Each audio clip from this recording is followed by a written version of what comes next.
marketplace and how we approach it and what impacts our negotiations, what goes into or comes out of negotiations, timing on it, and then what we think worked in FY13 and what didn't. So there are 4 areas that we're going to cover. Number one, from a media perspective, when we go out to the marketplace, what are the market factors that impact negotiations? Pricing, inventory. We also look at our portfolio advantage in terms of across the BGs, how our spend connects and lines up.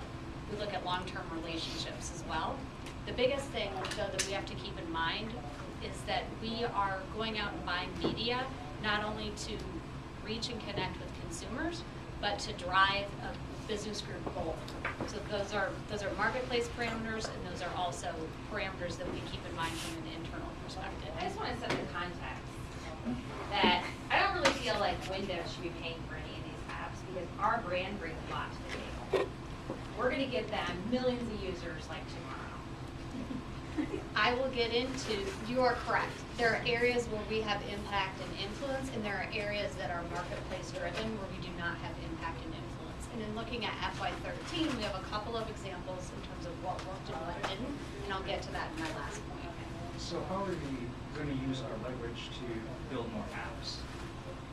The goal of today's meeting is to come to a short list of where we believe across 3 factors, across relationship, spend, and co-marketing, where we believe we have that perfect combination, and come to a list of 3 to 5 partners where we think we actually are going to try to drive impact in the marketplace and include apps in negotiations. You're super committed to them.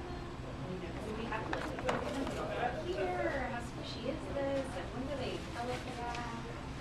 How does it play into the upfront? Why don't I continue in terms of the points on landing? The third one being timing. So the second one that I talked about is in terms of going into the marketplace and what we actually were able to negotiate this past year. There are the basic standards in terms of spots and dots, we call them, in commodity advertising, but there's also incremental things like custom opportunities, sponsorships, placements, and then apps. So there is an ability for us to partner, but we want to lay out for you the timing of when and then what we thought was successful. So in terms of timing. Kate, it sounds like, I mean, I'm hearing you, but it sounds like you're coming at this, from a very media-centric lens. I am trying to get apps on our platform. This is the biggest issue on why people are not buying our devices. So I'd like to hear more about how we're aligning your goals and our collective investments with the other goals of the company, which are about building an ecosystem. You are absolutely correct. And what we're trying to do is educate you on the external marketplace factors, the factors that our BGs take into account in terms of achieving their goals, and then this goal that the company has in terms of building apps. There are places where we can impact and influence, and there are places that we cannot. Ideally, we want to make sure that we are not overpaying anyone for anything, and we're getting as much value from each partner as possible, but we do have to align our objectives, and as we said before, come up with the 3 key partners that we want to go out and negotiate against as Microsoft as a company and have it as a priority. So how successful were we last year in terms of influencing app development? The 3 factors that I talked about in terms of the co-marketing piece, how much we are spending, and then Timing?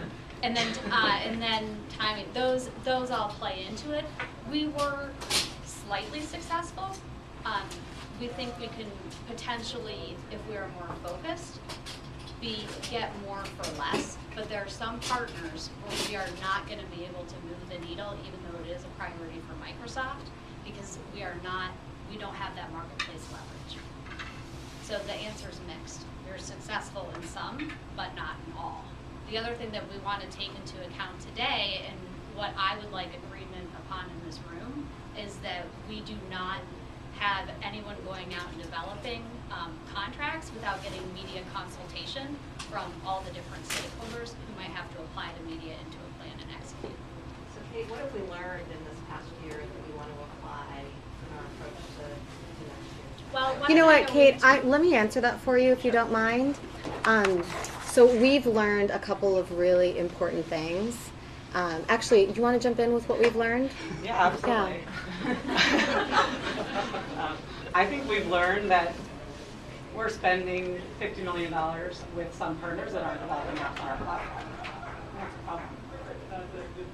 I will disagree with you in some instances, but agree with you in others. So let's go into specifics. We are coming upon, as Jamie was saying, our upfront negotiations. So that is a time when we have the ability to impact and influence through our spending on the table in the United States, what we get in terms of the following fiscal in a package. So the commodity, media, custom, sponsorships, ads.